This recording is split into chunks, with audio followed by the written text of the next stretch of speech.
Welcome to AlexGs Aquarium, everybody. Today I want to give an update on what's been going on the last 4 to 5 months with my aquariums. I have moved 2 times in the last 4 to 5 months where I sold my old house, tore down the old 1,600 gallon aquarium system, built this temp tank that you see behind me, and finally I've moved into my new house, which I've been in for almost 3 weeks now. I gotta say, a lot has happened in that time. I want to talk a little bit about my temporary tank, how it's built, talk about how everything fared during the 2 moves, and then kind of give some lessons learned on this.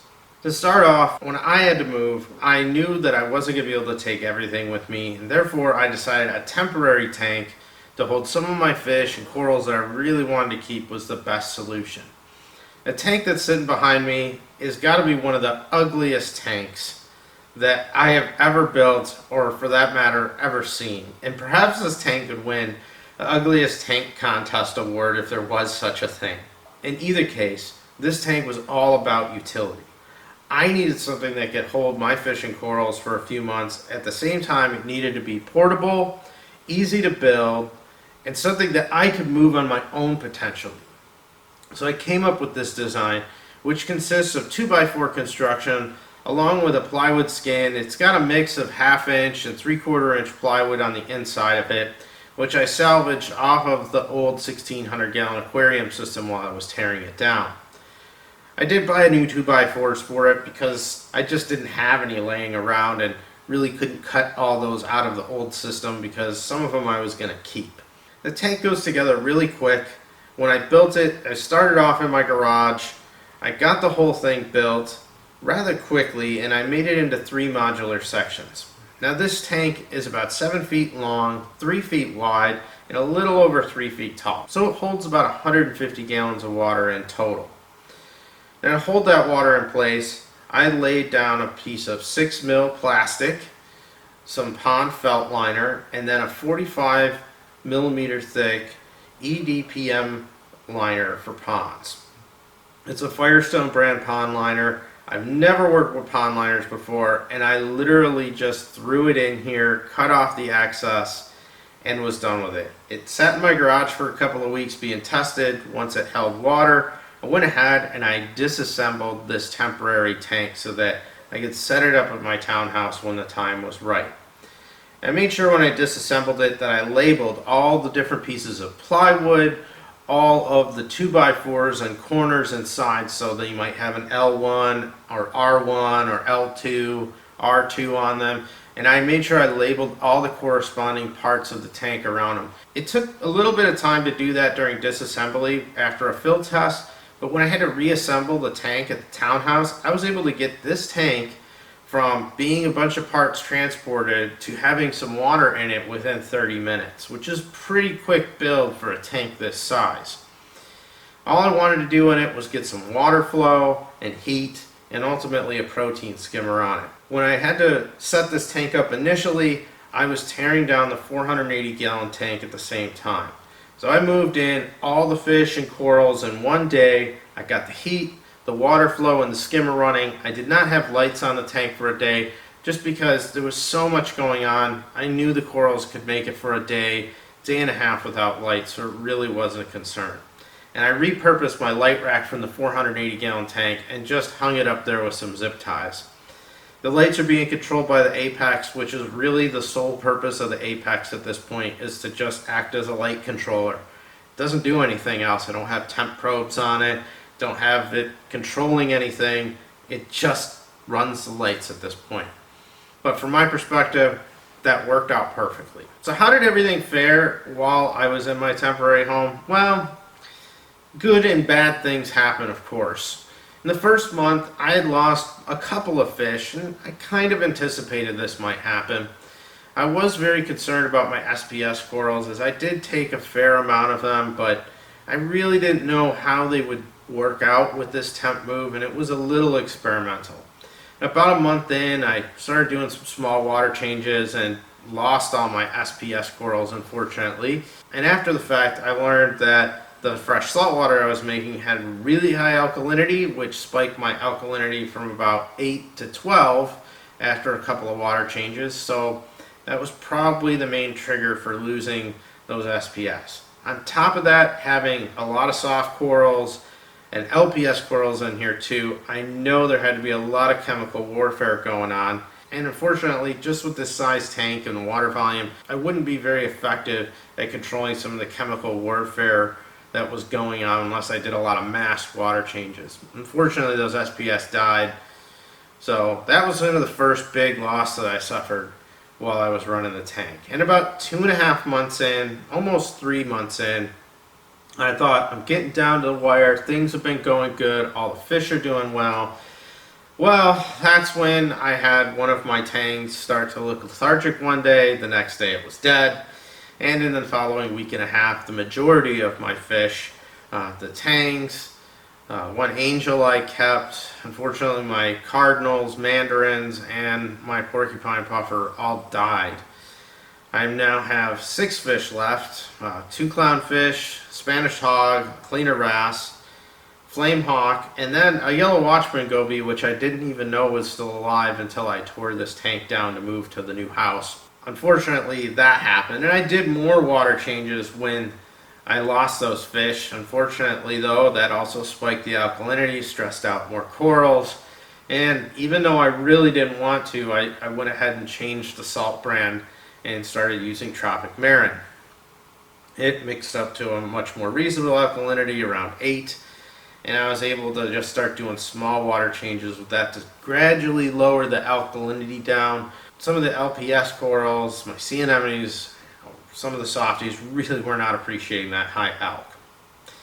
When it came time to do the move to the new house, it was kind of the last thing that I did. I had my movers come in, and the day after the movers came in and moved everything to the new house, I woke up at 5 a.m., got to the temp tank, I started putting everything into bins and buckets, and the majority of the water I could not take with me, so it was all put down the drain. I did, however, make up 50 gallons of RODI water in advance and had it staged at the new house, so it just needed salt and heating to be added in. I figured that would be a good start to everything, and then I could make more water throughout the day after the move and just keep adding water to the tank so that it works out just right. Now on the move, I had timing down perfect. I got my friend Steve from my LFS, Reef Plus in North Aurora, to help me out on my moving day. He came over with a trailer and his truck, and between his vehicle and trailer and my vehicle, I was able to load up everything for the aquarium, all the livestock, and haul it over in one trip. And this saved me a ton of time. It was about a 20-minute drive to go one way to the house. I figure if I would have had to move everything on my own, I probably would have been looking at 5 or 6 trips. So figure between loading, unloading, and driving, it would have taken an hour for each trip. That would have been 5 additional hours to try and move everything. So big thanks to him for helping me out with this move. He didn't have to help with anything on the setup. It was strictly to just move things from point A to point B with loading and unloading. And within less than an hour of moving everything into the new house, I had water starting to go into this tank. Now, of course, no move is ever perfect. We managed to break a heater and a fitting off of my protein skimmer. And things got a little cold because of the lack of the heater, down to about 68 degrees for a couple of my bins. But I was able to make a trip about midday, get a heater, get everything going. Overall, the fish and corals did well on the second move. Everything's been looking all right. And I have a lot of hair algae and a lot of aptasia in the tank right now. The aptasia was a problem in the 1600 just before I bought my new house, and I elected to just not deal with it at that point. I just had too many things going on. I'd get some Bergia and nudibranchs, and they'll take care of the aptasia, so I'm not really worried about that problem. And the hair algae, well, it's just acting as a natural refugium at this point, and I'm just letting it grow the whatever way it wants to. So I do have some lessons learned after keeping this temporary aquarium. First one I'll say is, this is a great idea if you have to do moves with large tanks. You might not be able to take it all, and I would say if I was moving from one house to a second house, I would have tried to make temporary supersized tanks to where I could have moved everything from one house to another. But with 2 moves and a small townhouse in the middle, it just wasn't an option. But it did work out really well. The tank was easy to work with, it was easy to disassemble, reassemble. I didn't have any issues with the pond liner, and I'd highly recommend this as an option to somebody that has to move a big tank or even a smaller tank and wants to be able to move everything and get it running temporarily without buying a second aquarium in itself. You can just build one like this. The nice thing too with it being modular, really there's no limit to the sizing on this if you build it to the right structure. So now on to the things that didn't work out so well. I got way too ambitious with the amount of fish and corals that I wanted to keep. And a lot of this just has to do with it's really hard to let these things go. It was very difficult through this whole move, selling a lot of the fish I had for several years. Some of them I just couldn't let go of easily. They had some special meaning, or I just cared about them a lot, and I should have rethought how I was doing that. I should have done something different in terms of not trying to just keep all the fish that I did.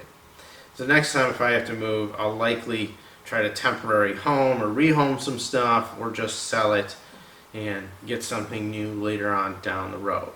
As for corals, I think having a bad batch of salt in the mix didn't help. And in the case of the coral, I knew the SPS was a risk, but it's a sensitive coral, it's harder to move, and I probably should try to rehome some stuff or just sold it off.